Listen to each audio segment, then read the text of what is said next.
So assume that we have two random variables, x and y, defined on the same experiment, on the same sample space, and assume that they are both discrete. So x is taking finitely many values or countably infinite many values, and y is taking either countably many values or finitely many values, countably infinitely many values. Then we will say that this pair xy is a discrete random vector. So xy is discrete in the case when x and y both are discrete. So let x1, x2, xn, etc. be the values of x. So the range of x is this set, and the range of y is this set. So y1, y2, ym, etc. Important is that not necessarily they need to have the same number of elements. Say the range of x can consist of 10 elements, the range of y can consist of infinitely many elements, etc. We will have many examples of that type.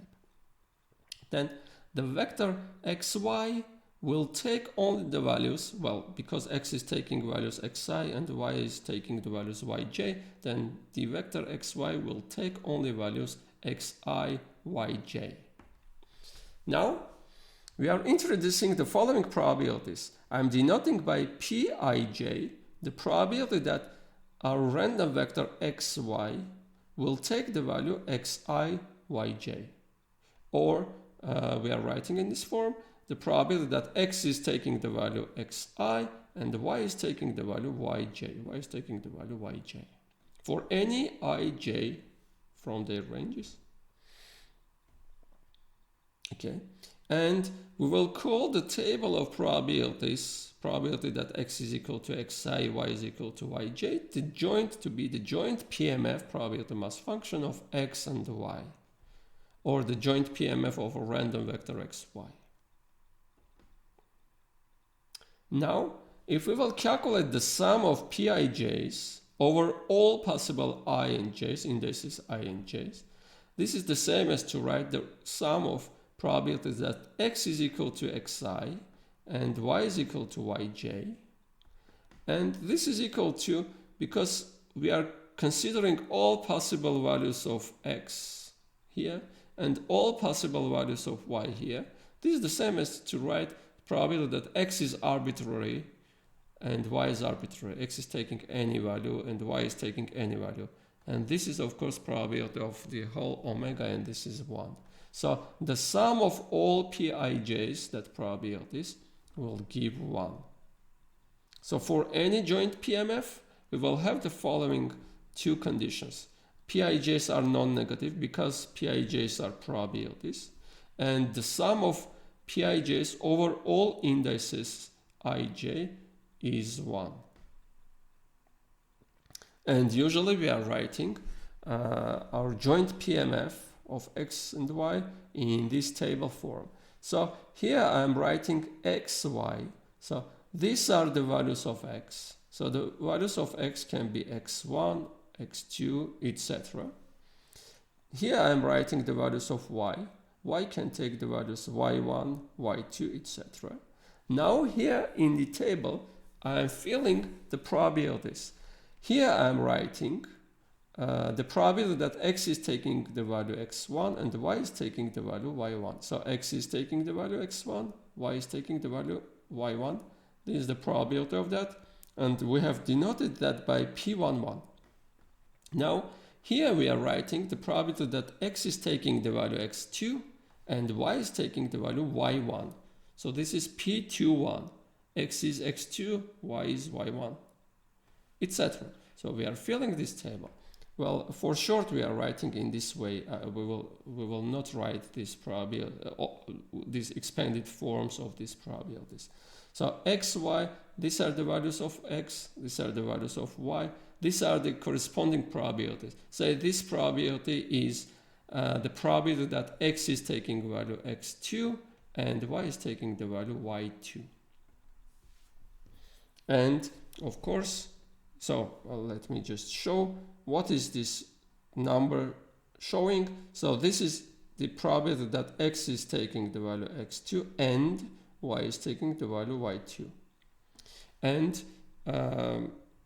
the sum of all these probabilities here, the sum of all these probabilities is giving 1.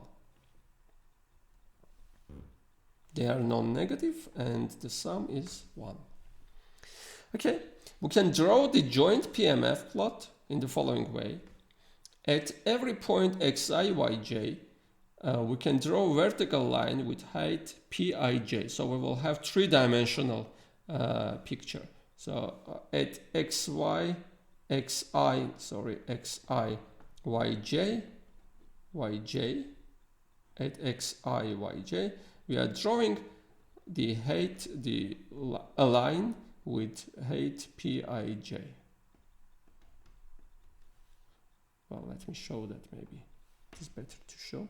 Say, let's consider this joint PMF. So what this says? This says that x is taking the values 0, 3, 4. So these are only possible values for x. X can take only these values. Y is taking the values -1 or 1. And what are the probabilities? Say, what this shows? This is the probability.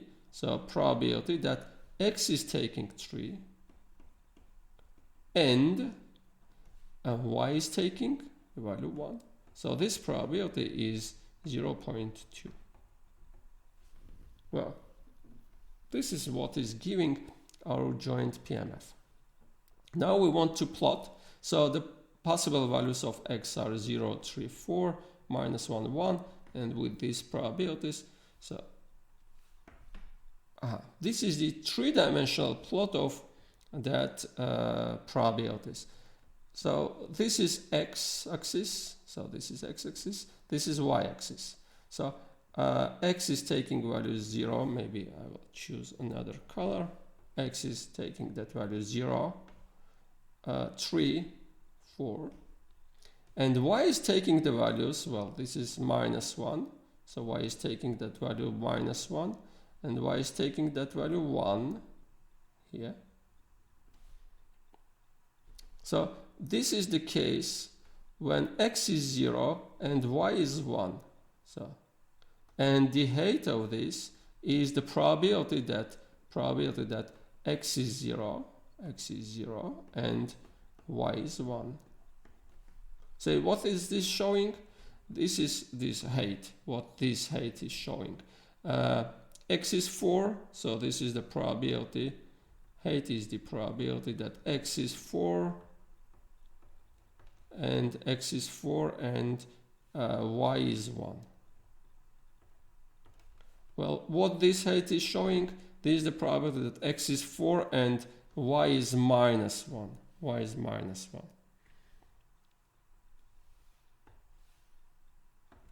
Okay, now for another joint distribution, joint PMF, I'm drawing and giving the picture of joint CDF.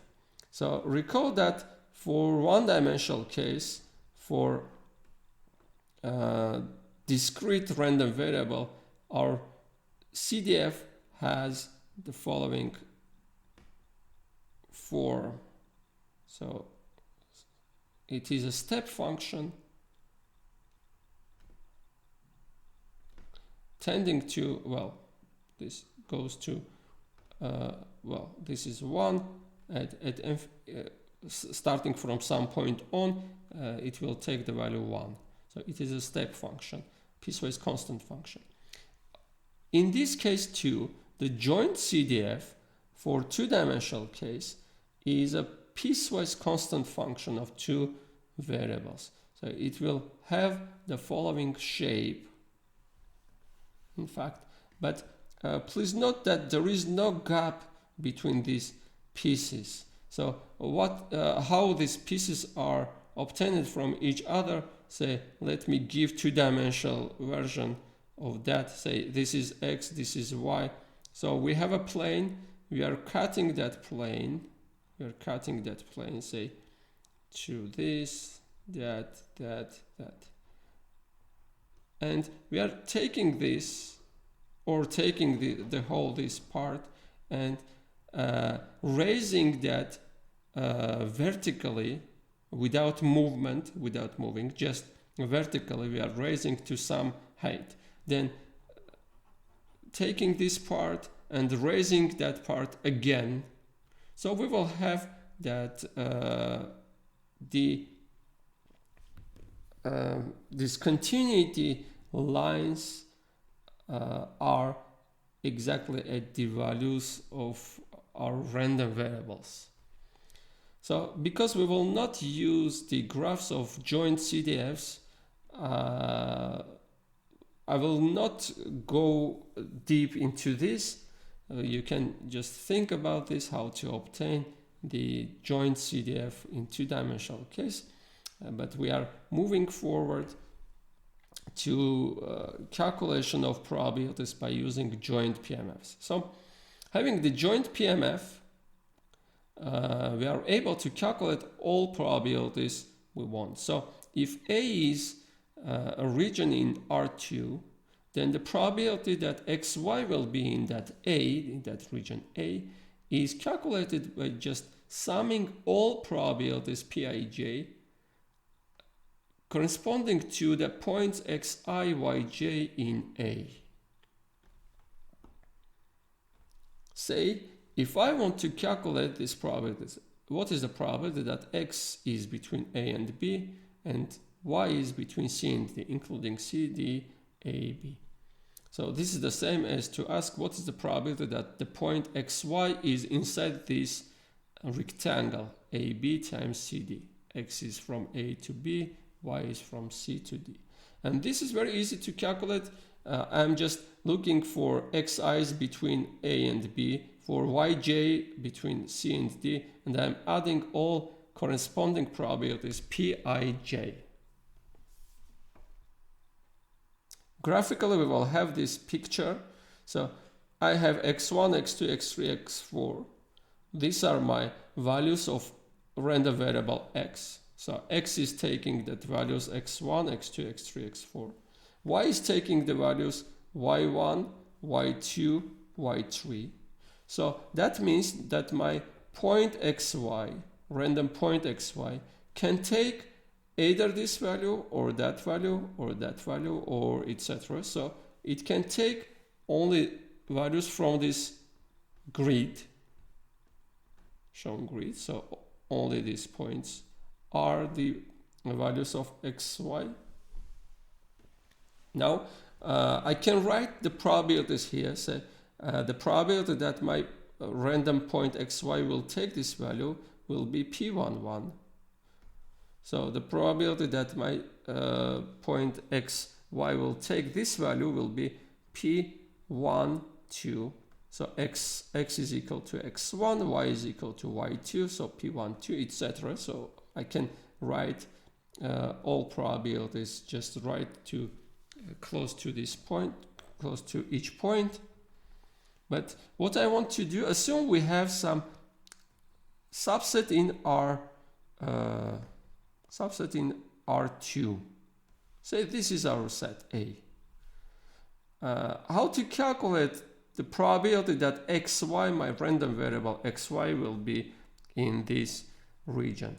So very easy. We are just calculating, we are finding all points inside that region, and we are adding corresponding probabilities. Say this will give probability x2, y2, so P22.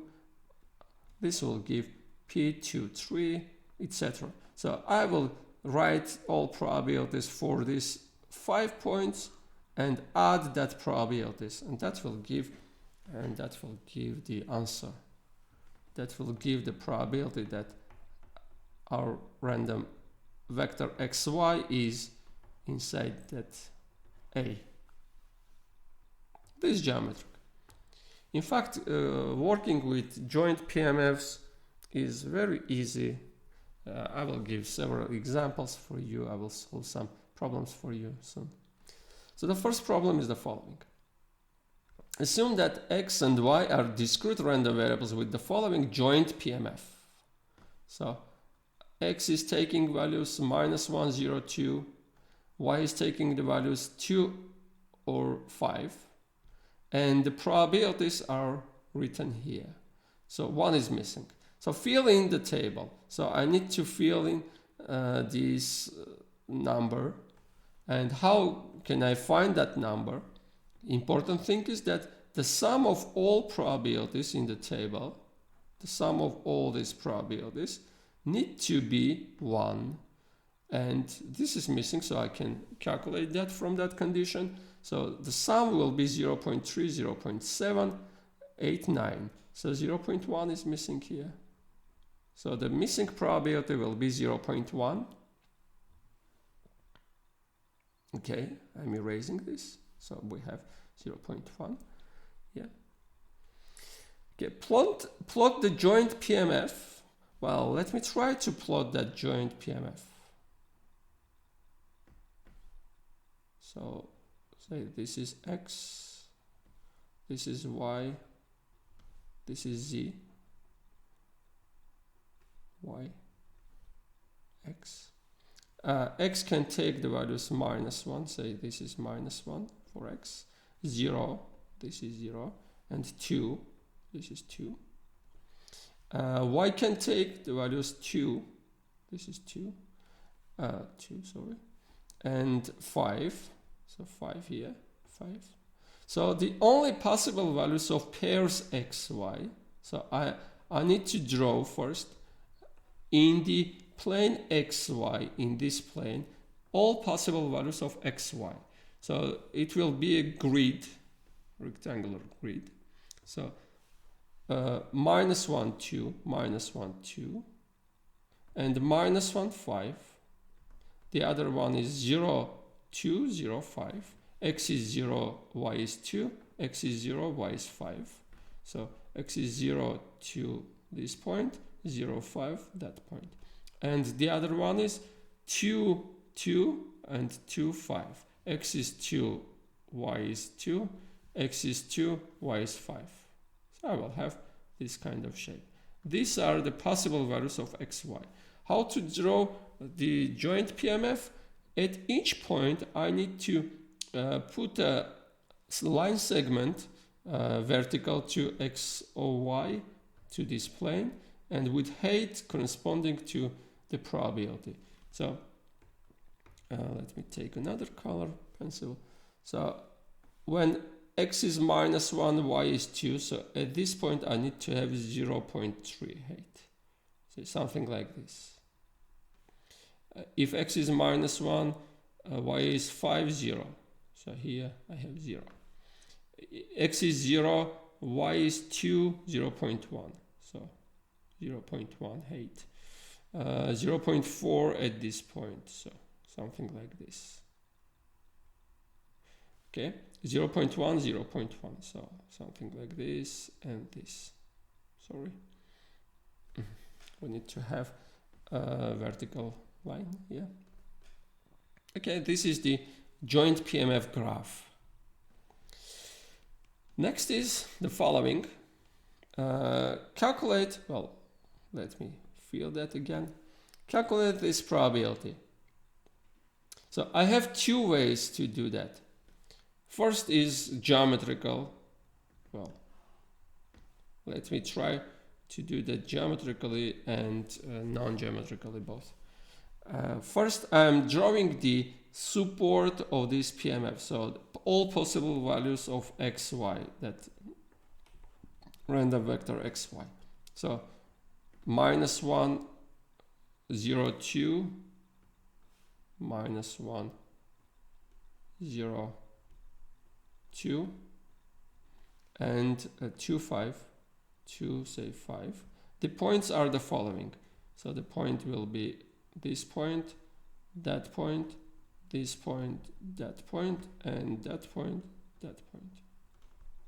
So possible values of X, Y will be these points only. Now I'm drawing this region. So what is that region? I'm drawing that. the region is X is between 0 and 3, including 0 and not including 3. So X is here. And Y is, X is between this and that. Sorry, let me denote this by 3.5. And Y is less or equal than 3.5. So this was 5, this was 2, this is 3.5, 3.5.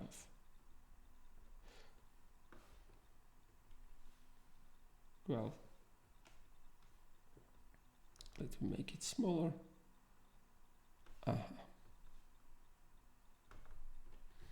Now, this is 3.5. Okay, so I need to have that X is between 0 and 3, not 3.5, but 3, sorry. And Y is less or equal than that 3.5. That means that I will have the following region. Not including this side, because X is strictly less than 3, but including this side. And including this side. So we are asked to calculate the probability that our point will be inside this region. So this is our region. And to calculate that, we are just looking for all points inside here. So this point is there, and this point is there. So we are calculating what is the probability of taking this value. This value is 0, 2, 0, 2. This is that probability, 0.1. And what is the probability of this point, taking this value? This is 2, 2. So 2, 2. We are adding them, and we are getting that this probability is 0.2 exactly. So what is the idea? First, we are drawing that graph and calculating the point, finding that points values of x, y lying in that region, and then we are adding corresponding probabilities. Okay, let me just calculate that the same probability just on this table. We have 0.1 here. So x is between 0 and 3. So x can take only values 0 and 2. X can take only values 0 and 2. Y is less or equal than 3.5. So y is less or equal than 3.5. It cannot be 5. It is taking only value 2. So I have only these two cases for that. X is taking value 0 or 2, and y is taking only the value 2. So I have only these two cases. I'm adding this, and I'm getting 0.2. Okay. So calculate this. Well, we can do that geometrically, but I will not do that geometrically. Let me just check for any case, for all cases, for all possible values. Okay, x squared plus y squared is less or equal than 6.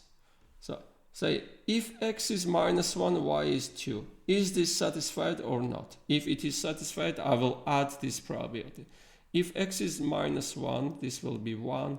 Y is 2, this will be 3, this will give 3. 3 is less or equal than 6. Okay, I am adding this 0.3. Now I am checking with 0, 2. 0, 2. X is 0, y is 2. X is 0, y is 2. Yeah, I am obtaining 2, so it is satisfying. So this is okay. I need to add this. Okay, moving forward. X is 2, y is 2.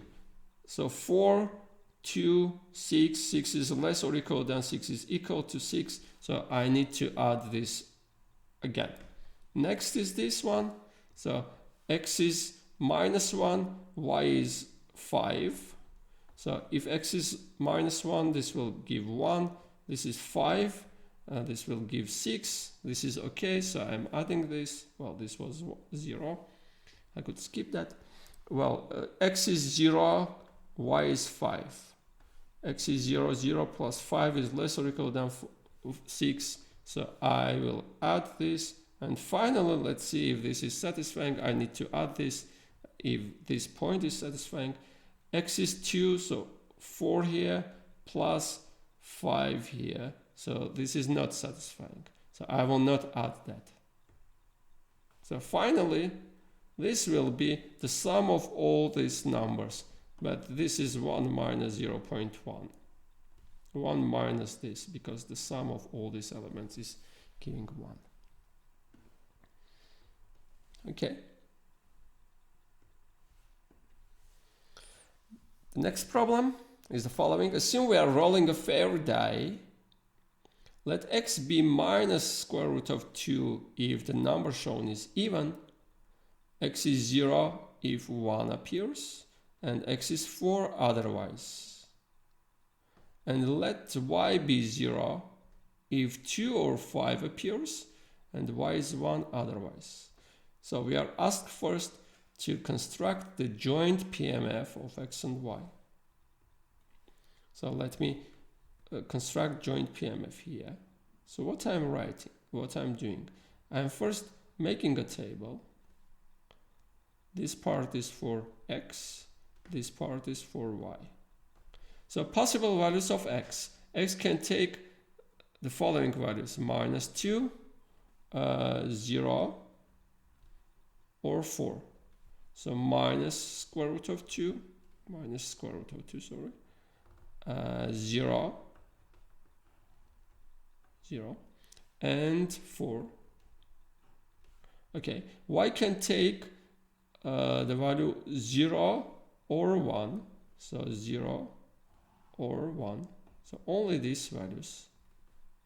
Now I need to calculate this probability, that probability, that probability. Okay, let's see if we can calculate that. So I will have this in the case, so let me specify, this works in the case when number shown is even. So in the case when I will have either 2 or 4 or 6. Okay, 0 if 1 appears. So this will be the case when I will have 1 on the die. And 4 otherwise, so I will have 4 if I will roll either 3 or 5.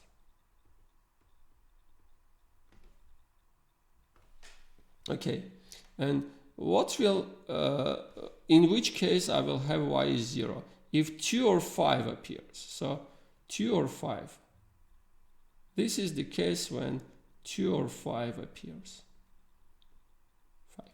And y is 1 otherwise. So this will be the case when I will roll either 1 or 3 or 4 or 6. Okay? So now I want to calculate this probability. So what this number means? I want to calculate the probability that x is equal to minus 2 and y is equal to 0. So if x is minus 2, that means I have rolled 2 or 6, 4 or 6. If y is if y is 0, that means that I am rolling 2 or 5. So only in the case when I will roll, if I will roll 2, then I will have y is 0 and x is minus square root of 2. So the pair x is equal to minus square root of 2 and y is equal to 0. So this will happen only if I'm rolling 2. And the probability of rolling 2 is, because our die is fair, 1 over 6. Now, what is the probability that x will take the value 0 and y will take the value 0? Well, to have x is 0, I need to roll 1. But if my die is showing 1, then y cannot be 0. It will be 1. So the probability of having 0 and 0, x is 0 and y is 0 is 0. Now, what is the probability that x will show 4 and y will show 0? X will show 4 if 3 or 5 are rolled, and only in the case of 5, Y will be 0. So the probability that X is 4 and Y is 0 is just the probability of rolling 5 on the die. And this is again 1 over 6. So 1 over 6 here. Now, let's calculate this probability.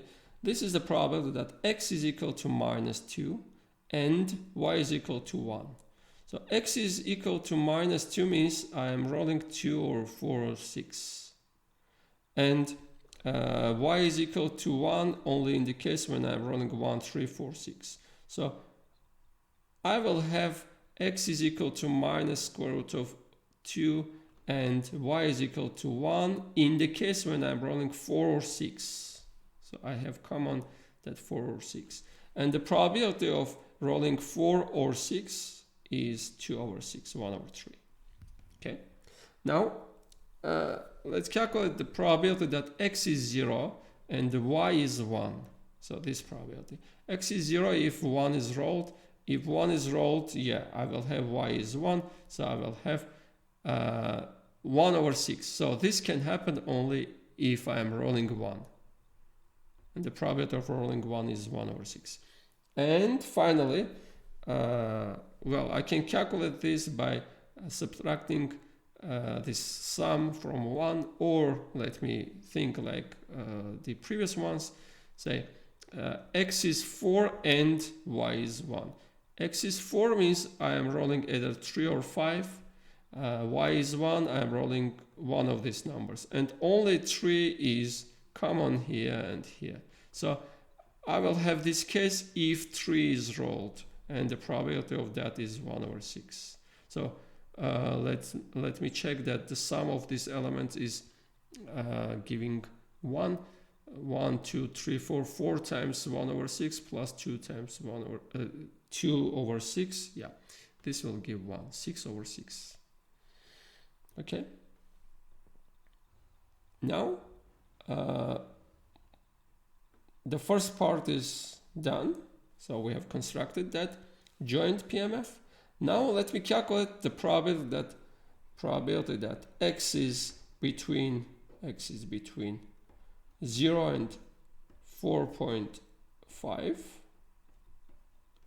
and Y is in the interval -1, 0.5. Oh, okay. This is easy. Well, I need to find all points here that correspond to this region. So X is between 0 and 4.5. So between 0 and 4.5 here. So let me try to erase unnecessary parts.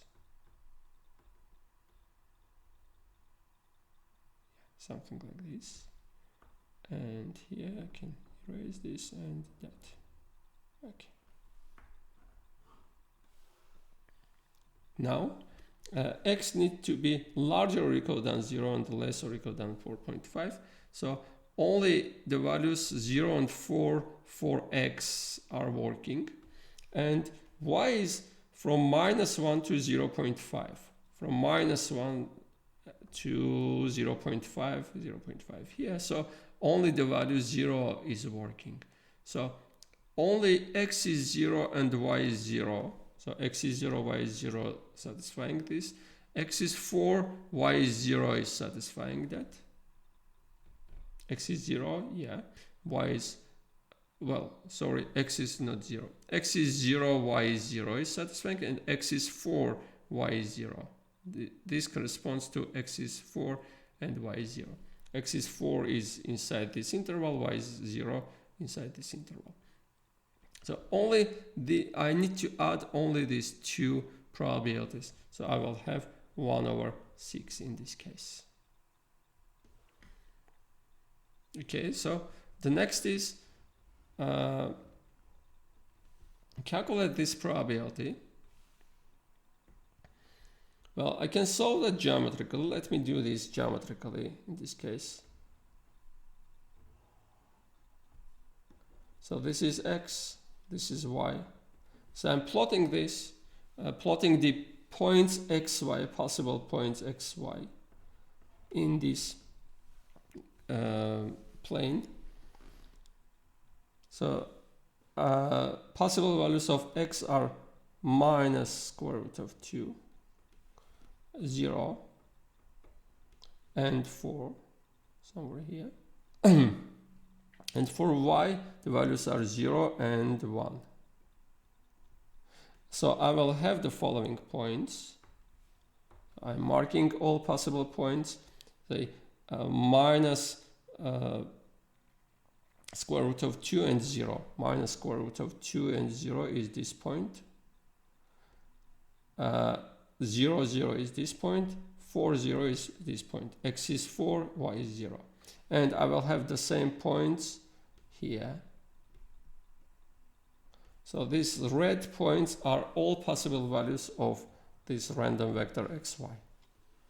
Now I'm plotting this region. So what is that region? I will have something like this. That region will be the outer part of a circle with radius at the center 0, centered at 0, and with radius 2. So I'm taking that, this is 2, this is 2, this is minus 2, of course. This is minus 2, 2 here, 2, minus 2 there, and I'm drawing that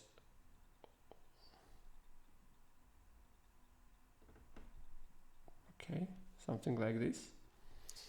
And outer part of this, so outer part of that.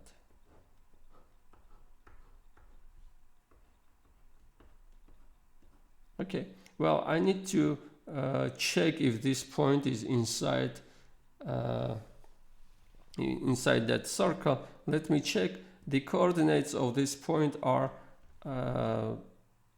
minus square root of 2 and 1. If I will calculate x squared plus y squared, I will have 2 plus 1, which is 3 in this case, which is less or equal than 4. So this is in fact inside this circle of radius 2. Okay, but our aim was to calculate the probability that our points are outside of that circle, so in this region, in this marked region. So we can see that we have only two cases. The cases are where x is 4 and y is 0, and x is 4 and y is 1. X is, so I need to add the corresponding probabilities. X is 4, y is 0, this probability, plus x is 4, y is 1, this probability. So I will have 2 over 6. So this probability will give 2 over 6. Well, we can check also by looking this without this graphical representation. I can calculate x squared plus y squared for each case. Say this case and that case. The square of this x squared will be 2 plus 0. The sum is 2. 2 is not larger than 4. I'm skipping this. 0, 0. 0 plus 0 will give 0. This is not larger than 4. I am not writing that. 4 and 0. This is 4. This is 0. So I will have 16 larger than 4. So I'm adding this. So I'm choosing this. And if I will consider every case, I will calculate and get the same result. Only this and that will satisfy. Okay, now calculate the probability that x is equal to y. We can do that graphically, or we can do by using this table without a graph. But let me do first graphically. Say I'm choosing this color. What is this region? X is equal to y. That means that my point is on this bisector. On this line, y is equal to x. This is the line. And we can see that only one point is here. Only the point 0, 0 is satisfying this. And I need to write the probability where x is 0, y is 0, so this is 0. This probability. Well, we can look at this. We can have only x and y are equal, only the case when x is 0 and y is 0. So this is the only case. X is taking values minus square root of 204, y is taking only values 0, 1. So the only coinciding common element is 0. So x is 0, y is 0, and the probability of that is 0. Okay, and finally, calculate the probability. Let me erase this part and solve here. Keep that joint Pmf. Okay. Now calculate calculate the value of CDF, joint CDF at the point 3, 2.4. So f at point 3, 2.4 is the same as to ask to calculate the probability that x is less or equal than 3 and y is less or equal than 2.4. And let's look at the table, joint Pmf table. So x is less or equal than 3. That means we are considering the values x is minus square root of 2 and 0. And y is less or equal than 2.5. So all possible values 0 and 1 are less or equal than 2.5. So we need to add these probabilities. So x is less or equal than 3. Only these two values, these both values will be calculated. So this probability plus that, and I will have 4 over 6. So 2 over 3. So the value of our joint CDF is 2 over 3 at this point. And you can try to construct the graph of, or analytically find the joint CDF for any value small x and small y here. Let's move forward. So assume x is a discrete random variable given by this Pmf, and y is the square root of x, and I'm asked to find the Pmf of this random vector. So again, I'm starting with the table. Well, this is the part for x and y. Here I need to write the values of x. The values of x are 0 to 5. And here I need to write the values of y. Y is taking the values square root of x, so y can be either 0 or square root of 2 or square root of 5. Okay, so what is the probability that x is 0? I need to calculate the probability that x is 0 and y is 0. So this is the same as to write. So y is 0 means square root of x is 0. Well, this is the case when x is 0. The only case is when x is 0. And the probability that x is 0 is 0.1. So I'm writing 0.1 here. Now let's calculate this. What is the probability that x is equal to 2 and y is 0? But if x is equal to 2, y will be square root of 2. So this probability is 0. It cannot happen. So what is the probability that x is 5? Here I need to write the probability that x is 5, y is 0. But if x is 5, y is square root of 5. So this is 0. This will also be 0. What is this probability? So x is 2, then y is square root of 2. Of course, this will happen only if x is 2. This is the same as to say that x is 2. And x is 2 with probability 0.7. This case cannot happen. What I mean by this case is when x is 5 and y is square root of 2. If x is 5, y will be square root of 5. So this cannot happen. This also cannot happen. If x is 0, y is 0. This cannot happen. If x is 2, y is square root of 2, this cannot happen. If x is 5, well, of course y is square root of 5. And the probability that x is 5 and y is square root of 5 is just the probability that x is 5. And the probability of that is 0.2. So we will have this kind of diagonal PMF, joint PMF for this case. Well, y is explicitly given as a function of x in this case. Okay, let's move forward. Assume x and y are discrete random variables. So y is Bernoulli. So let me write that distribution of y. Y is taking, Bernoulli is 0.4, so it is taking values 0 and 1 with probabilities 0.4 and 0.6.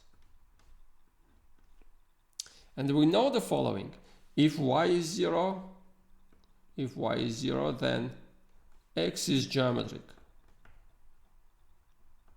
with parameter 0.8. And if y is 1,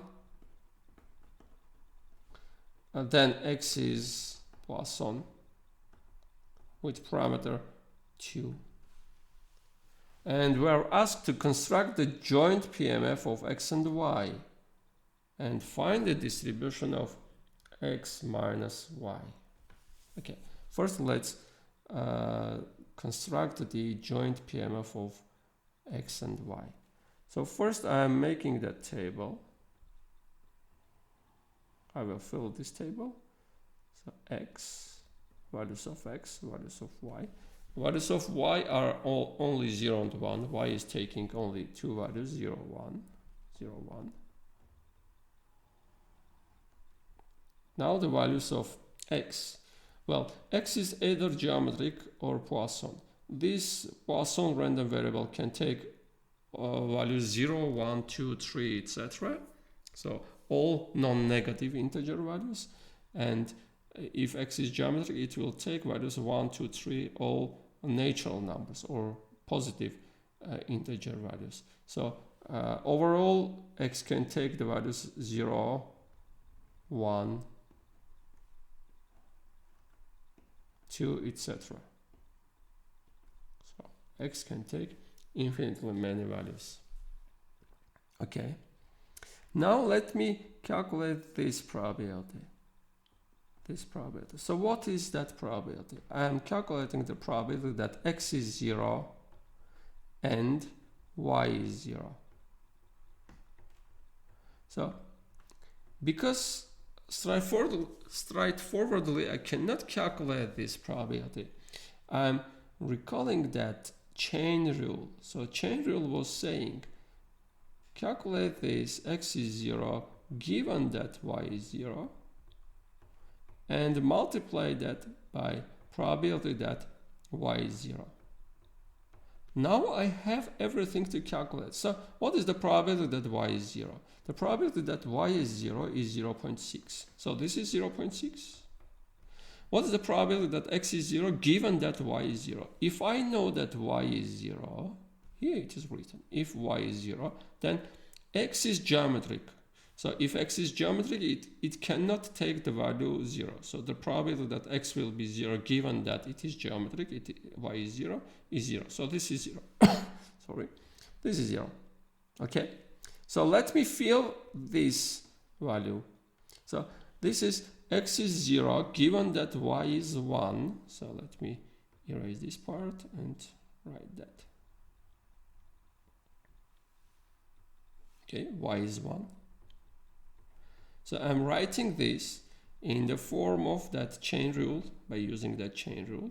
X is 0 given that y is 1 times probability that y is 1. Now the probability that y is 1 is 0.4. So this is 0.4. And what is this value? If y is 1, then x is Poisson with parameter 2. And the probability that x is 0, I can calculate by using Poisson distribution. And this will be e to the minus 2. This probability is e to the minus 2. Well, the PMF of Poisson was e to the minus lambda times lambda 2 to the k over k factorial. The probability that this random variable will take value k is this much. Okay, so if k is 0, what is the probability that x is 0 if it is Poisson? The probability is when k is 0, I will left with e to the minus 2. And this was the value of this part, and I need to add probability that y is 1. This is 0.4. So I'm filling this to our table, into our table, e to the minus 2.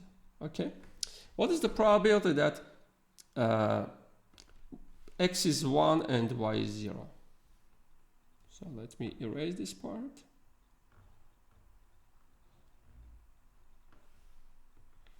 Probability that x is 1 and y is 0.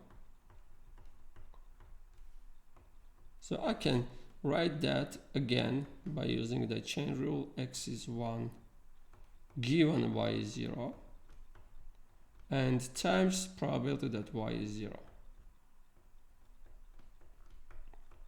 Now I can calculate in the following way. So what this means, y is 0, given that y is 0, if y is 0, then x is geometric with probability 0.8. X is 1 means, well, that the first trial was success. The success probability is 0.8, and the first trial was success, that is the probability is 0.8. So this probability is 0.8 times the probability that y is 0, 0.6. So 0.6 times 0.8. Now I'm calculating this. I'm changing this to 1, changing to 1, changing to 1. What is the probability that x is 1 and y is 1? So this will give me 0.4, so 0.4 times. And this will be, if y is 1, given that y is 1, so given x is Poisson, I need to calculate what is the probability that x will take the value 1. So I will use this PMF with 1. So I will have 2 times e to the minus 2, etc. So in general, in fact, I can calculate for k. So let me erase and do that for k. Okay.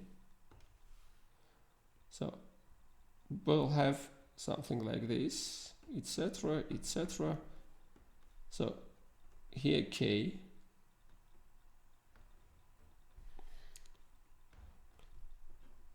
again, etc., etc. Let me calculate this probability. So what is giving this? This is the probability that x is equal to k and y is equal to 0. Well, this is equal to probability that x is k given that y is 0 and times probability that y is 0. So probability that y is 0 is 0.6, so 0.6 times. Now I need to add the probability that x is k given that y is 0. If y is 0, then my distribution is geometric with probability 0.8. Now I am calculating what is the probability that x is k. X is k means that the first success was in the kth trial. So I had 1 minus p, sorry. 1 minus p.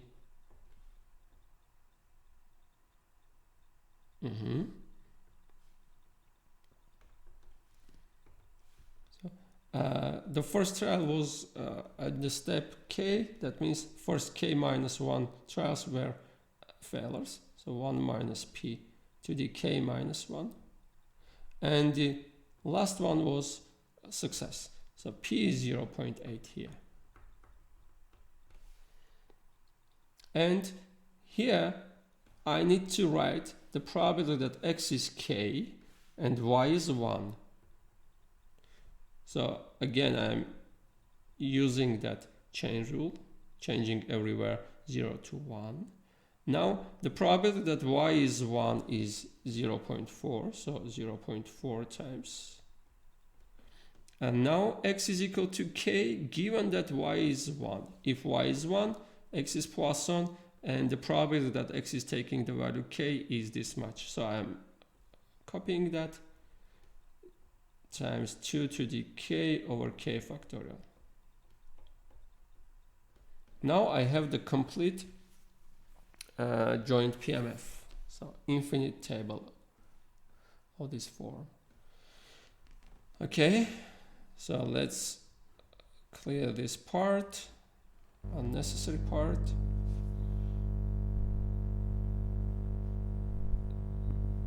Sorry.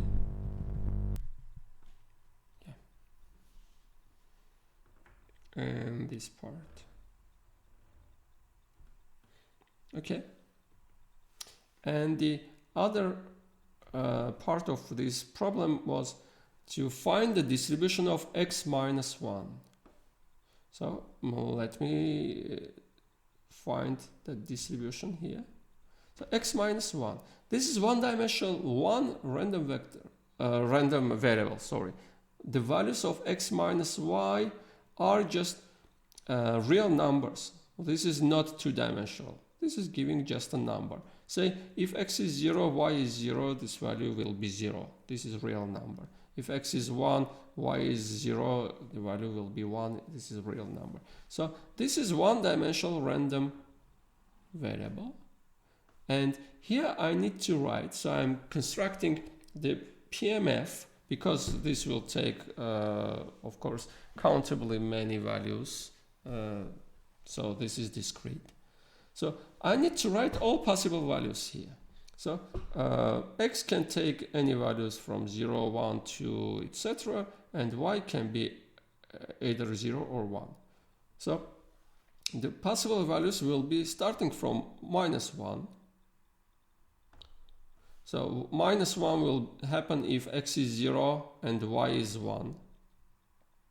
So let me write straightforwardly the probability of that. So this is taking the value, say small x is minus 1. The probability that this is minus 1 is when X is 0 and Y is 1. And the probability of that is 0.4 times e to the minus 2. Now the other value, X is 0, Y is 0. So I will have the value 0. In which case X minus Y will be 0. I will have two cases. Well, 0, 0. If X is 0, Y is 0, I will have the difference is 0. Or X is 1 and Y is 1. In this case also I will have 0. This difference will be 0. Okay, now what is the probability that this difference will be 0? That is the sum of this probability of this 0, this probability, and 1, 1 of this probability. And the sum is 0.4, 0.4 times 2 times e to the minus 2. Okay, what is the next possible value for this difference X minus 1, X minus Y, sorry. And this will be 1. The next value is 1. In which case I will have X minus Y is 1. I will have two cases again. So if X is 2, Y is 1. In this case the difference will be 1. Or I will have also this case if X is 1 and Y is 0. So this case with that and this case with that. Okay, the probability of this case is 0.6 times 0.8 8 plus, I need to add the probability of this case. Well, x is 2, and y is 1. Well, this probability is calculated by this formula when I will plug the value k to be 2. So I will have 0.4 times e to the minus 2 times 2 squared over 2 factorial. Okay. And I can calculate in this way. So I will calculate what is the value that this difference is taking, what is the probability that this difference is taking the value 2, say, or 3, 4. By the way, when we were calculating this, we were calculating the sum of these two numbers, Here, I was writing the sum of these numbers. Here, I was writing only this number. So the next probability, that is the probability that this difference will be 2, is the sum of these two probabilities, etc. So this diagonally calculation will give the whole PMF for this random variable x minus y. So this is the distribution of random variable x minus y. Now one exercise for you. Given a joint PMF of a random vector xy, write a code to generate a random sample from that distribution.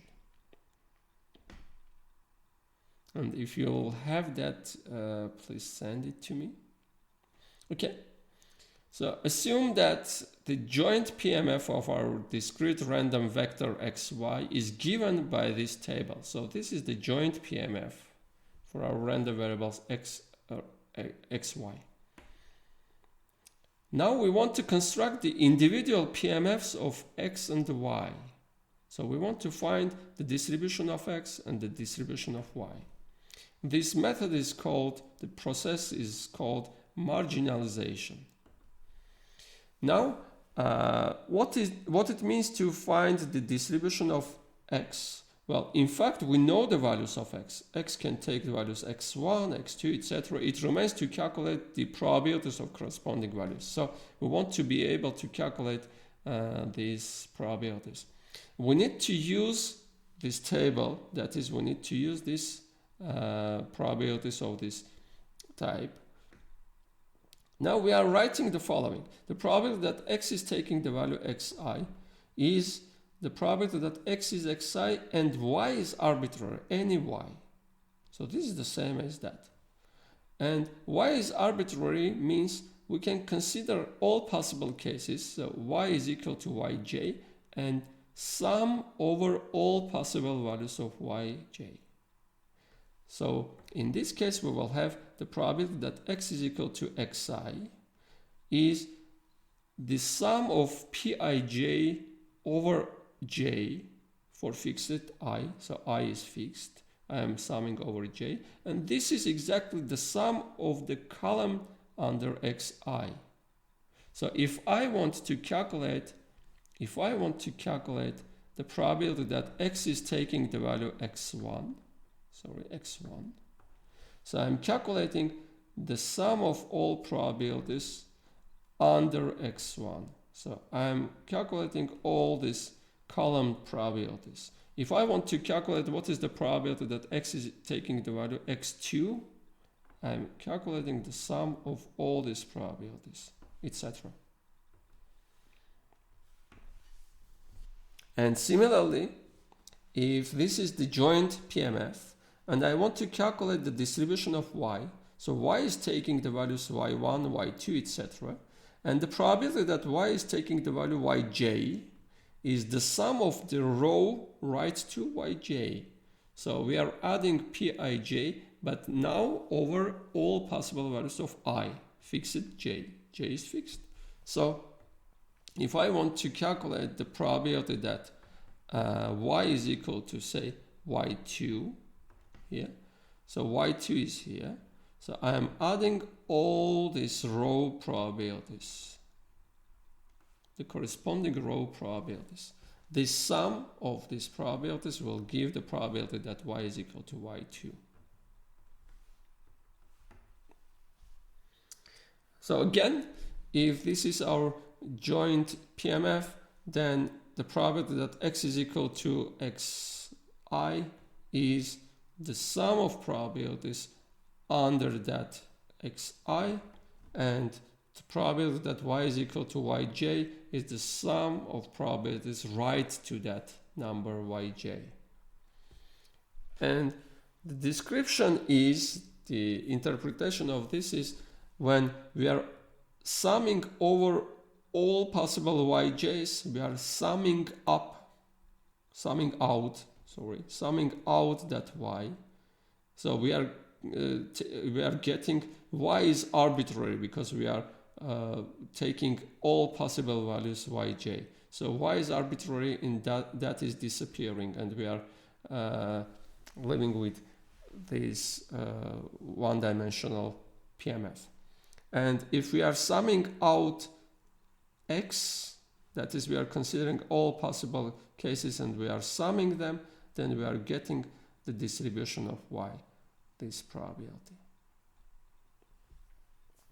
Now we are writing that we are adding to our joint PMF table on the margins the obtained numbers. So here in this row I'm adding the sum of that element in that row, sum of probabilities, of course, not considering these values, sum of probabilities here.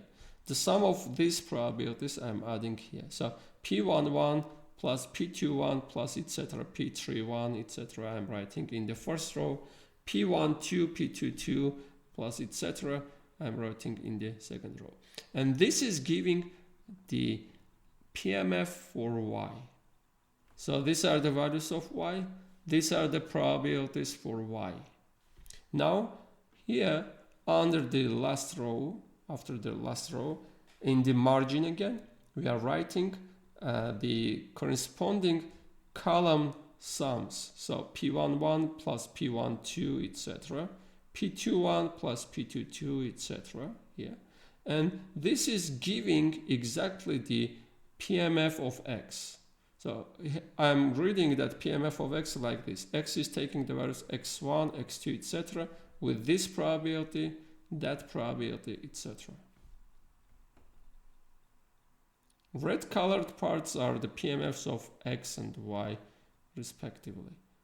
And sometimes people are writing 1 here because the sum will give 1, this sum will give 1, and this sum will give 1.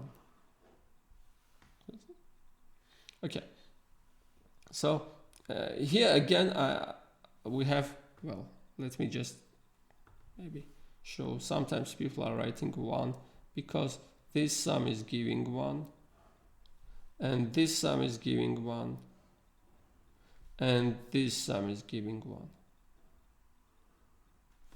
The sum of all elements, corresponding elements in these rectangles are giving 1. Okay, now say I want to separate the PMF for x. I'm writing that in a ordinary way. So the values of x are x1, x2, etc. So I'm writing that values. Now, what is the probability that x will take the value x1? I'm adding all these numbers and I'm writing it here. So P11 plus P12 plus etc. So this number I'm writing here. So, sorry. What is the probability that x will take the value x2?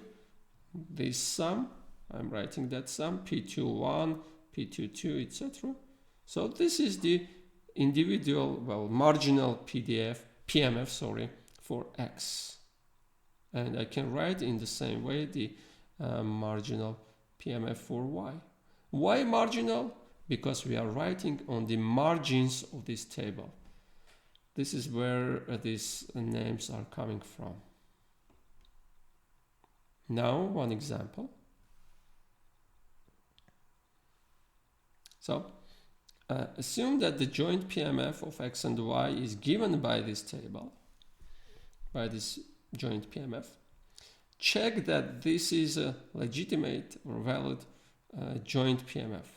So, how do I am checking? I'm just adding these numbers, and if I will have 1, then this is okay. So let me add these numbers. So 0.4, 0.5, 65, 0.65, and 35 here, yeah, 1. Okay, find the marginal distributions of X and Y. So if I want to find the marginal distributions, I'm adding on the margins the sums. So I'm continuing this. So I'm adding these elements, 0.1, 25, 45, 0.45, sorry, 0.45. This is the sum of elements of probabilities. I'm not considering the values, but I'm considering only probabilities. This is the sum of probabilities on that row. Now I am adding these numbers. Well, this will be 1 minus 0.45, but let me calculate 0.455, 0.55. Okay. And now what I'm writing here, this is the probabilities for Y. This is the PMF for Y. So this is the probability that Y is taking that corresponding value Y, small y.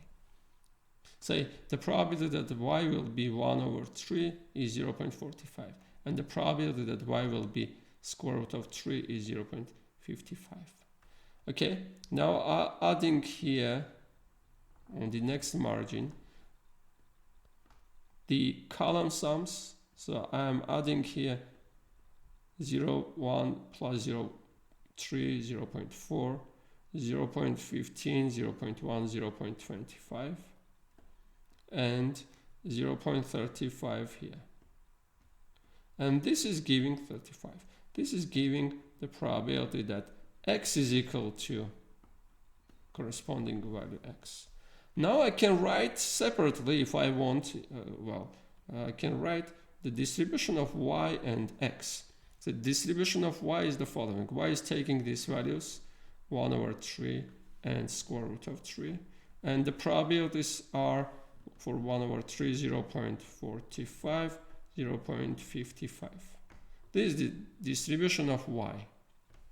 And the distribution of X is the following. So X is taking values minus 201, minus 201, with probabilities 0.4, 0.25, and 0.35.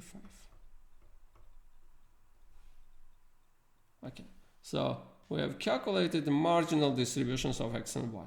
Now calculate the probability that X is larger minus 1. Well, I can use this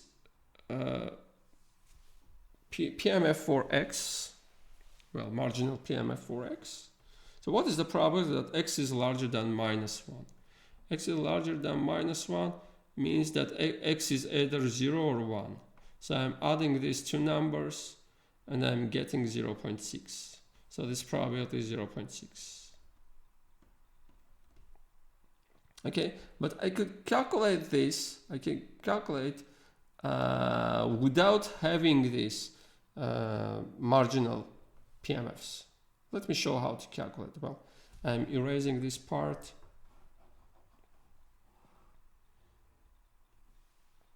Well, I'm just looking at this table. So X is larger than 1 means X is either 0 or 1. And Y is arbitrary. So Y is arbitrary. Y can be either 1 over 3 or square root of 3. So I need to add all these 4 elements. If I will add all these 4 elements, I will get again 0.6. So writing X is larger than minus 1 is the same as to write X is minus 1 and Y is anything. So Y can be 1 over 3, Y can be square root of 3. And we are writing this as a sum over all possible values of Xi satisfying this and all possible values of Y without any restriction. Okay, So the next one is the following. So the next one is calculate this conditional probability. So probability that x is equal to 1 given that y is equal to square root of 3. So this is by definition the probability that x is 1 and y is square root of 3 over the probability that y is equal to square root of 3. Now x is 1, y is square root of 3. So another color. X is 1, y is square root of 3.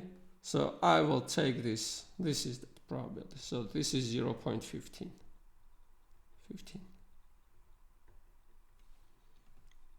Oh, not visible, sorry. 0.15. Okay. So what is the probability that y is square root of 3? Y is square root of 3. This is that probability, 0.55. So this is equal to 0.55. So at the end, this probability, this conditional probability will be equal to, so this is equal to 0.15 over 0.55.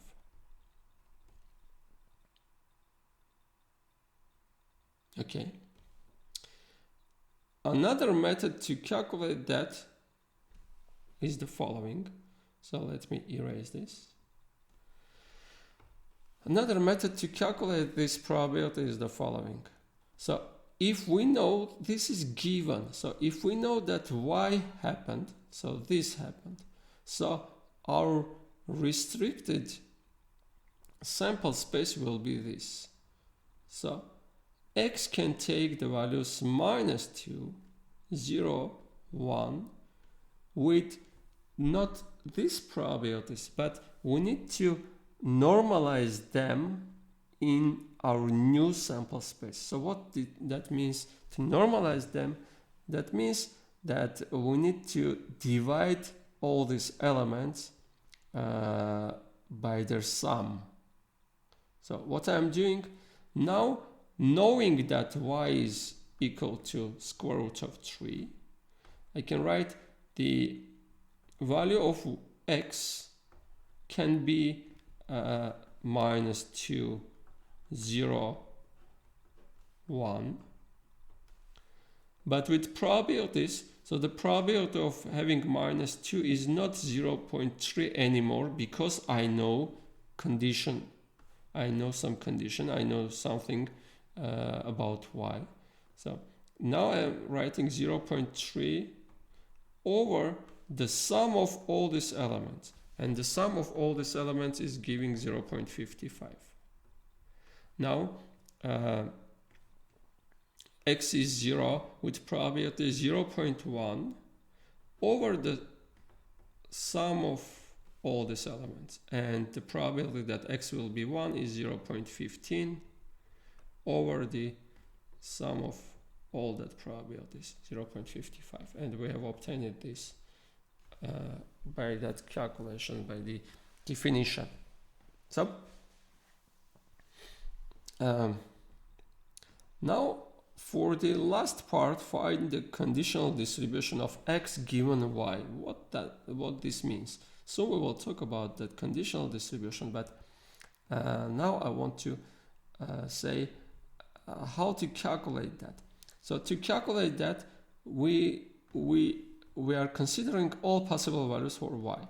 So y can be 1 over 3, or the other value is y is square root of 3. Okay, if y is 1 over 3, so conditional distribution of x when y is equal to 1 over 3. So this is a new random variable. So we know what this means. We know that y is 1 over 3. So we know that this happened. So we are looking only at this row. What can be x? What can be the values of x? Well, x can be -2, x can be 0, x can be 1. Okay, but what are the probabilities for that? What are the probabilities that x is equal to x given that y is 1 over 3? Easy to calculate.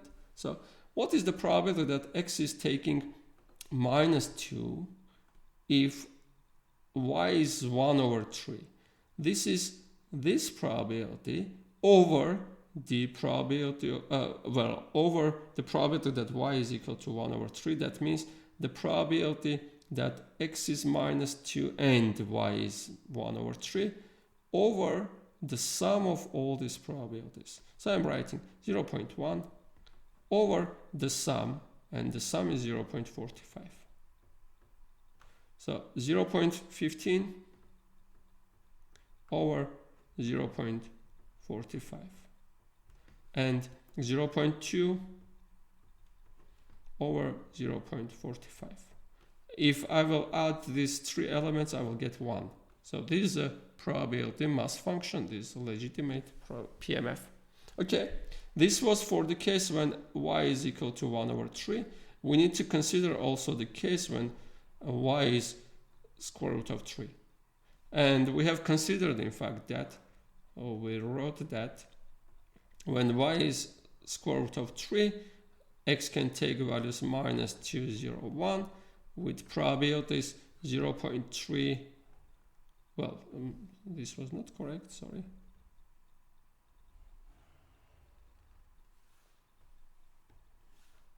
Here I need to write the probability that x is equal to x given y is equal to square root of 3. And for minus 2, now we are considering this case, second row only. And I'm normalizing these numbers. So I'm dividing to their sum. So 0.3 over their sum, which is 0.55, 0.1 over 0.55, and 0.15 over 0.55.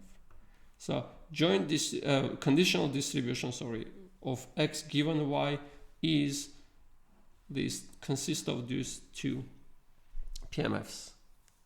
So distribution of x when y is 1 over 3 and the distribution of x when y is square root of 3.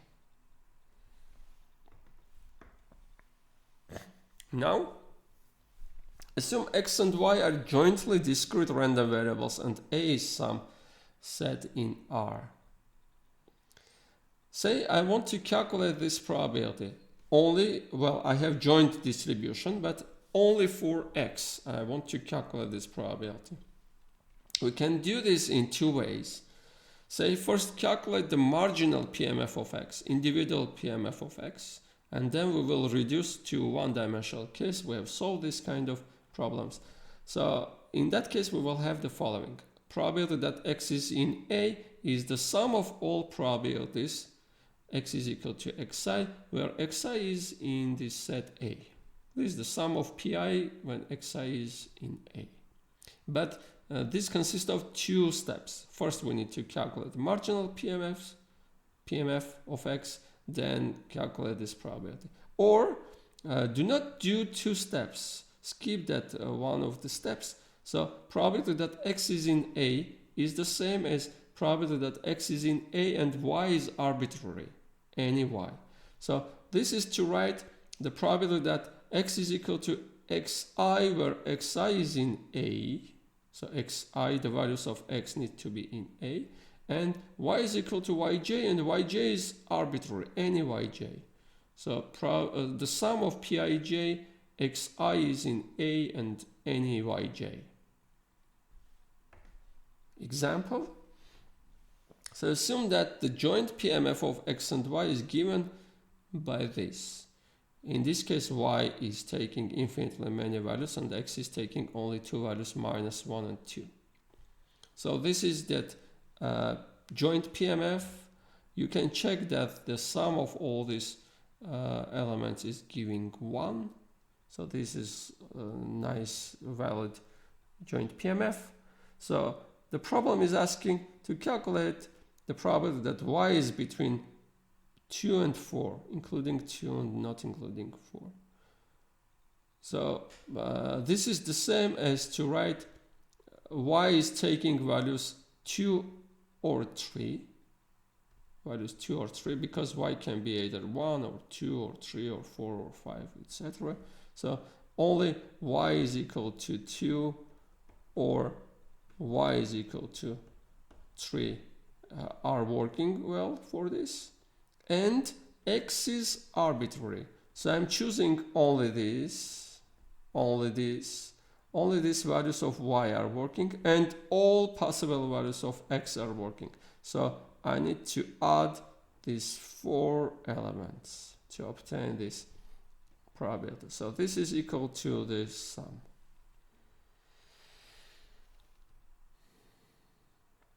Okay. Now another problem. So assume that the joint PMF of x and y is given by this table. Well, this is incomplete table. Well, we need to complete this. This is like Sudoku, filling a Sudoku table, something like that. Then we need to calculate the probability that x plus y is larger than 2. Okay, so let's start filling this table. First, you can see that we have marginal distributions, but not complete marginal distributions. So let me complete this, because the sum of all these elements need to be 1, because this is a PMF for y. So I need to have 0.1 here. And because I need to have a valid PMF here, the distribution of our random variable x, I need to have 0.2 here. Okay? This for the beginning. Now, this 0.5 is obtained by adding all these elements. So 0.1, 0.3, it remains 0.1 here. Nice. Now I have 0.1 here. So the sum of all these elements need to be 0.1. So I will have 0 and 0 here. Because I have 0.2 here and 0.1 here, and 0.2 is the sum of all these elements, I will have 0.1 here. Now I can fill the rest, because the sum of all these 3 elements will be 0.5. So I will have 0.1 here, and I will have 0.2 here to give 0.4 or to give 0.3. So this is the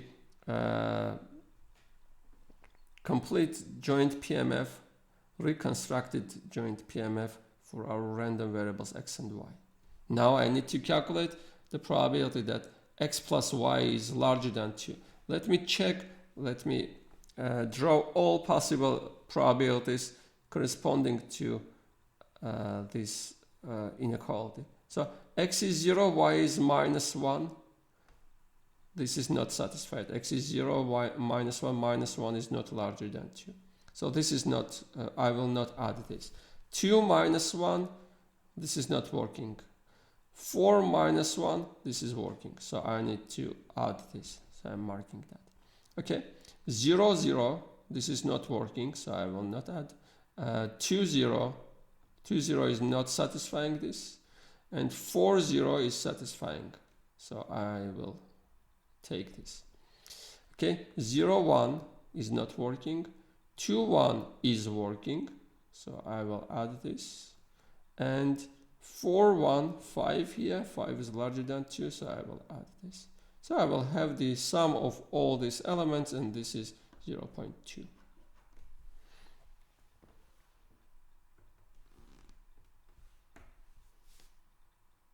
Now let's talk a little bit about conditional distributions of random variables, of discrete random variables. Assume we have two discrete random variables with their joint given by their joint PMF. So this is the PMF of a random vector xy. Now for any j, we can find the distribution of x given that y is equal to yj. Say y is equal to y1, we know that y is equal to y1. We want to find the distribution of x under that condition.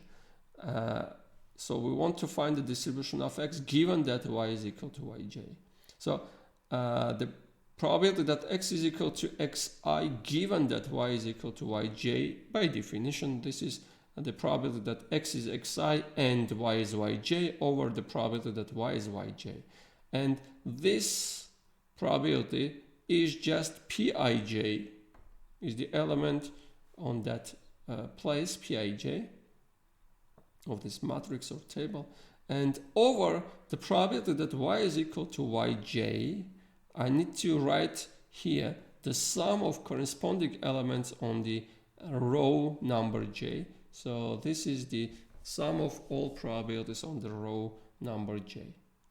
So this will be the conditional distribution of x given y is equal to yj.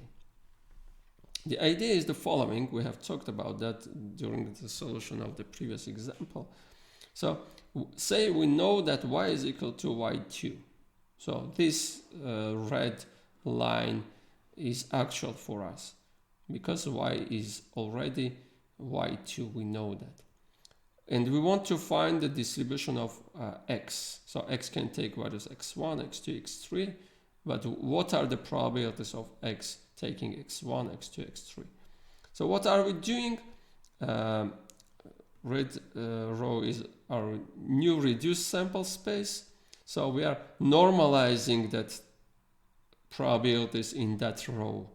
So we normalize to have in the sum 1. So we are dividing each element in that row. We are just deleting all other rows because we know already this happened. This is not necessary for us. This is not important for us. We are keeping this and we are dividing every element into the sum of all these elements in that row. So we are taking P12 over P12 plus P22 plus P32, etc. P22 over P12 plus P22, etc. So this is the probability that x is equal to x1. This is the probability that x is equal to x2. So instead of this, we have P22 over the sum.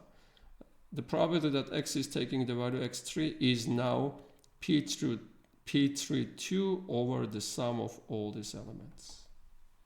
And these are exactly the probabilities, conditional probabilities, that x is equal to xi, given that we know that y is equal to y2.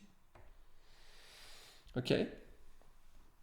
So x and y are jointly discrete with the following PMF.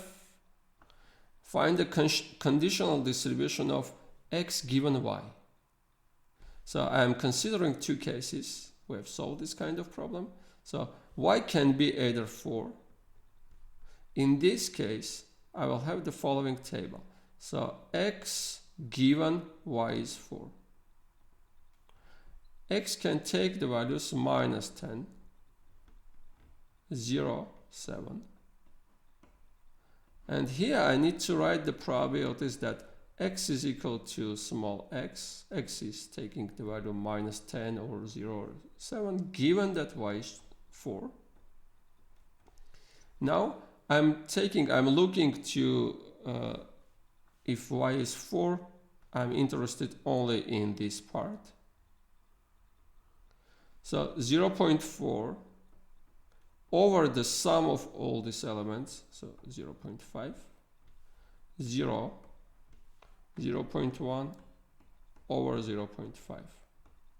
So 4 over 5, 1 over 5 for this conditional distribution. And we have another case too. So this was when y is 4. So if y is 5, I will have the following table. The distribution of x when y is 5. Again, x can take these values, minus 10, 0, 7, with probabilities. By the way, I was thinking that we can just erase this column because the probability is 0. We can just skip this from the from the PMF of this random variable. Okay, so I'm filling this table. Here I'm writing the probability that x is taking the value small x given that y is 5. And to calculate this, I'm looking to the second row, so I'm erasing this second row.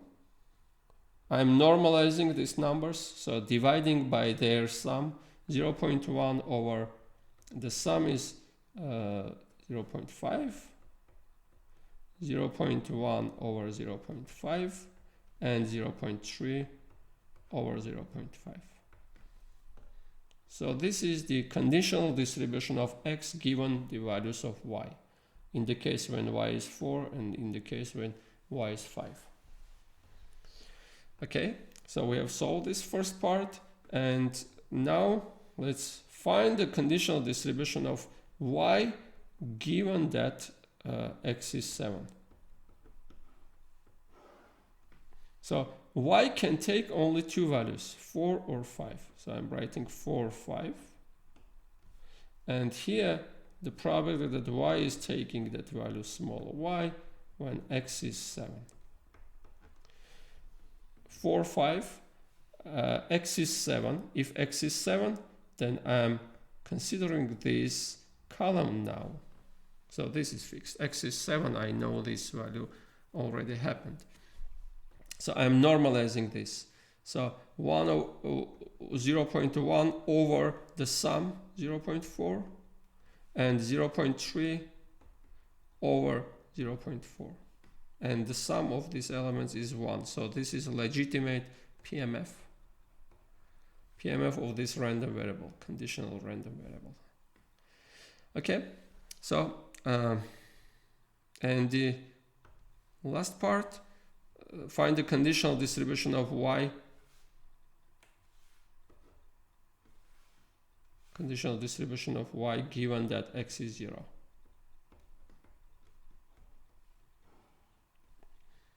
Well, the values of y can be 4 or 5.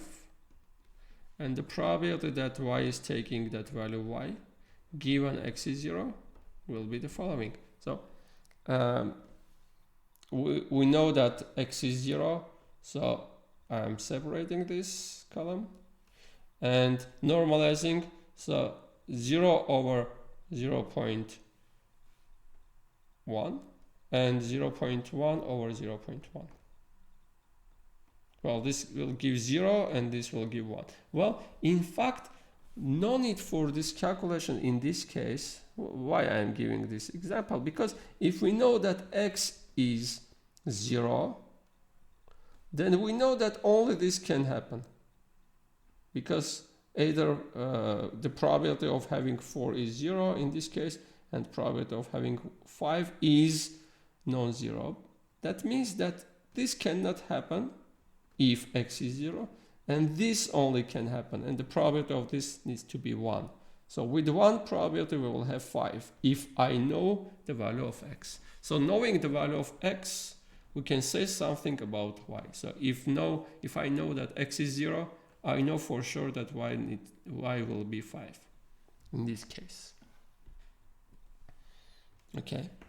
So the next example sorry, is very similar to the previous one, but there is an interesting thing here. So find the conditional distribution of x given y. The same values, but the probabilities are different. So I'm calculating the following. X given y is equal to 4. So first y is 4, so I'm considering this.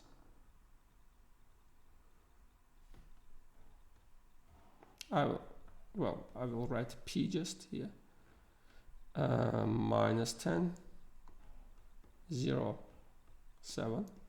And probabilities are 0.02 over the sum is 0.08, 0.2.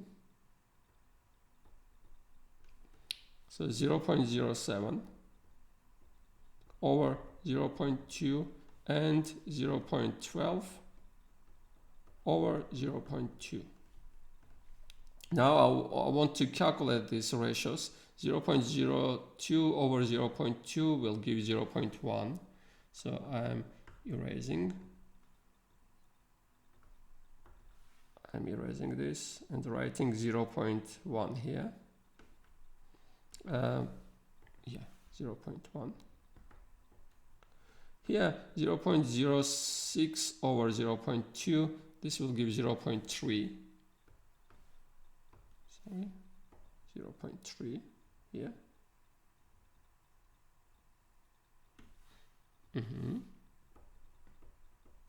And finally, this will give about 0.6. Yeah, the sum needs to be 1, so this is giving 0.6.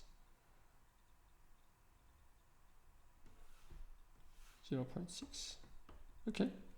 Now let me calculate the conditional distribution of x if I know that y is 5.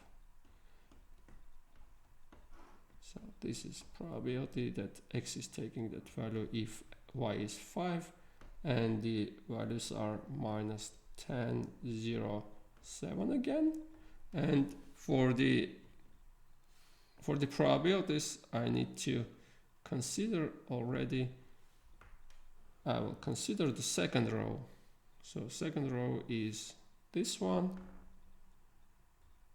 I need to normalize them, so divide by their sum, so that their sum will be 1, in fact. 0.08, so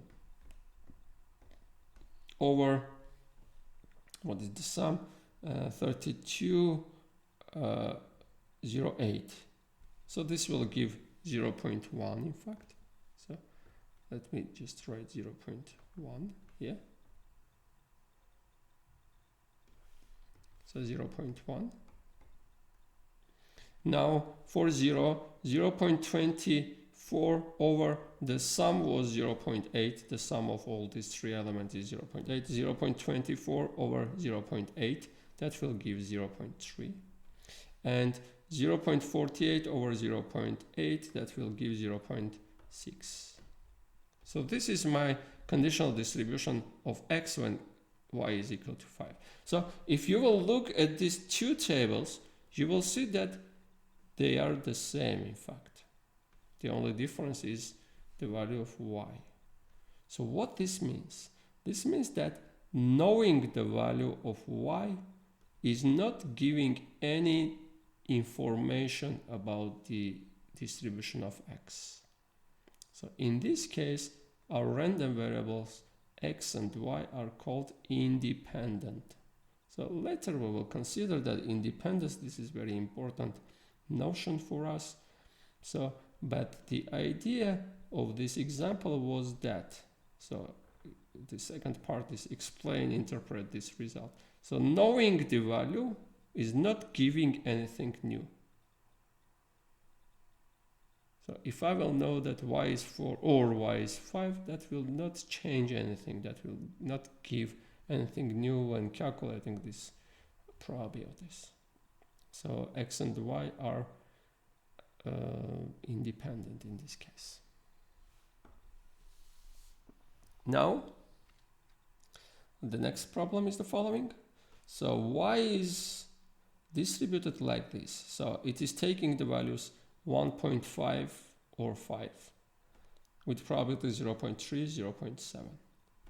And for each value of y, we have the conditional PMFs. So I know that the value of x, values of x are 3, 5, 7, and the conditional probabilities are these probabilities. And if y is 5, then the conditional probabilities are this. So the problem is asking to construct the joint PMF of x and y. So what is the joint PMF? Again, I need to write a table for joint PMF. So x, y, y. I need to write the values of x and values of y. So x can take three values, 3, 5, 7, 3, 5, 7. y can take two values, 1.5 and 5. Okay, it remains to fill the table by adding the probabilities. So what I need to write here? Here I need to write the probability that x is 3 and y is 1.5. Because I do not have this, but I have conditional probability. So I need to write probability that x is 3. I'm using the chain rule. Given that y is 1.5 times the probability that y is 1.5. Now I can calculate this. The probability that y is 1.5 is 0.3. So I'm writing 0.3 times. How to find this? This is easy. Y is 1.5, x is 3. X is 3, y is 1.5. So 0.3. 0.3 times 0.3. Okay. Here I need to write the probability that x is taking the value 5 instead of 3 and y is 1.5. So x is 5 given that y is 1.5 times probability that y is 1.5. So this is again 0.3. Now I need to add the probability that x is 5 given that y is 1.3. So 0.6 times 0.6. And finally, here I need to write 0.3 in a similar way. 0.3 times 0.1. Now, what is the probability? So let me increase the size, erase quickly, and calculate just one of these probabilities. Say this probability. This probability is when the probability that x is 3 and y is 5.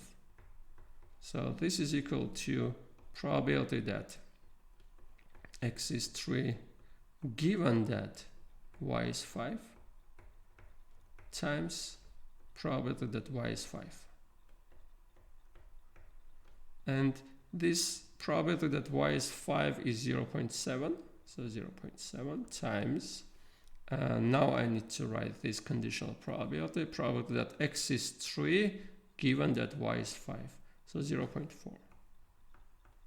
So I will have 0.7 times 0.4 again, and 0.7 times 0.2.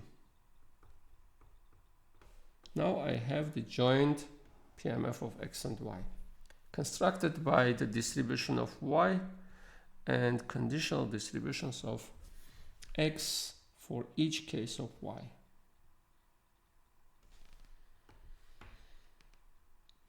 Now, finally, we can generalize the notions above for more than two random variables. Say if we have three discrete, well, this is not about discrete, this is for the general case. If we have three random variables in the same experiment, then our joint CDF is defined in the following way. We have defined this for two-dimensional case for two random variables. We have defined it for n-dimensional case. This is for three random variables. And if x, y, z are discrete, then we can define their joint PMF through this formula. So we are adding just and z is equal to zk, where zk is running over all possible values of z, yj is running all possible values of y, and xi is running over all possible values of x. And having this joint PMF in three-dimensional case or maybe n-dimensional case, we can calculate easily the probabilities that random vector is in A. So we are summing over all probabilities where the corresponding point xi, yj, and zk, so the same indices, are in that set A. A is, in this case, in our three-dimensional case, A is any region in R3 subregion. Well, measurable, in fact. Also, we can find individual marginal distributions of X, say. The PMF of X will be the following. So, what I mean by marginal distribution, having three random variables, discrete random variables, having their joint PMF, we want to calculate individual PMF, say marginal PMF for X. So we need to sum out the variables Y and Z. So sum over all possible values of Y and Z. So over all possible J's and K's. This sum will give that. And say if I want to find the joint PMF of X and Y, then I can sum out that Y. So I can sum over all possible values of Y, and I will have the joint PMF of X and Z. Well, we are talking about the case when we know these triples, when we know joint PMF of X, Y, Z, and we want to obtain, say, the PMF of X or PMF of any pair of X, Y, Z, say XZ or XY or YZ or XZ. So this much. Thank you. Bye.